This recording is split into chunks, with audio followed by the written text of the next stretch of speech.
పెద్ద సినిమా వస్తే మేము 500 కోట్లు ఖర్చు పెట్టినా 300 కోట్లు ఖర్చు పెట్టినా కూడా ప్రభుత్వం ప్రోత్సాహకాలు ఇస్తున్నది.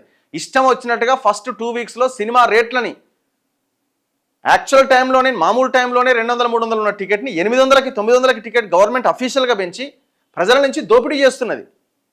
ఈ దోపిడీ ఒకవైపున జరుగుతుంటే మీరు జనాలు పైరసీ సినిమా చూడకపోతే మీ థియేటర్లకు వచ్చి ఇంకా మమ్మల్ని దోపిడీ చేయని సినిమా థియేటర్లకు వచ్చి చూస్తారా? ఫస్ట్ దీని నుంచి మీరు బయటపడాలా, ప్రజల్ని బయటపడేయాలి. ఆలోచనలో ఉండగానే పోలీసులకు చిక్కిండట. ఈడు ఉండొద్దు, ఇడ నన్ను పట్టుకుంటారని ఆన్నే ఉందామని ప్లాన్ చేసినట్ట. పొరపాటుని ఇడికి వచ్చిండు, కథం అయిపోయింది. కథం ఏముంటుందండి అందులో? మళ్ళీ ఈ 6 నెలలకో సంవత్సరానికో మళ్ళీ బయటకు వస్తాడు, మళ్ళీ గదే. చెప్తే చాలా ఘోరంగా ఉంటుంది. కానీ సజ్జనార్ గారు నా దగ్గరికి మొన్న ఒక క్యాండిడేట్ వచ్చిండు. ఈ ఆన్లైన్ బెట్టింగ్ గేమ్లో 23 కోట్ల రూపాయలు కోల్పోయింది తను. ఇంకా స్టోరీ చేద్దాం త్వరలో. ఎంత? 23 కోట్ల రూపాయలు కోల్పోయాడు. 23 crores.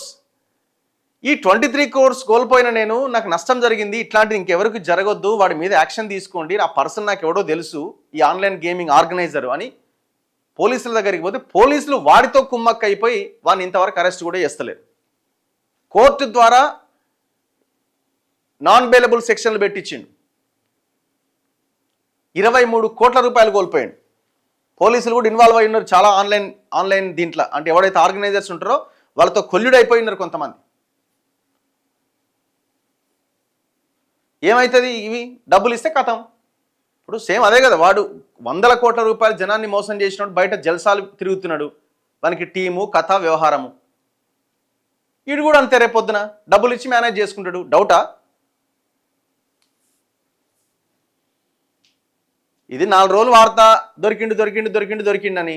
తర్వాత ఏముంటుంది? ఎవరికి వాడు మేనేజ్ అయిపోతాడు.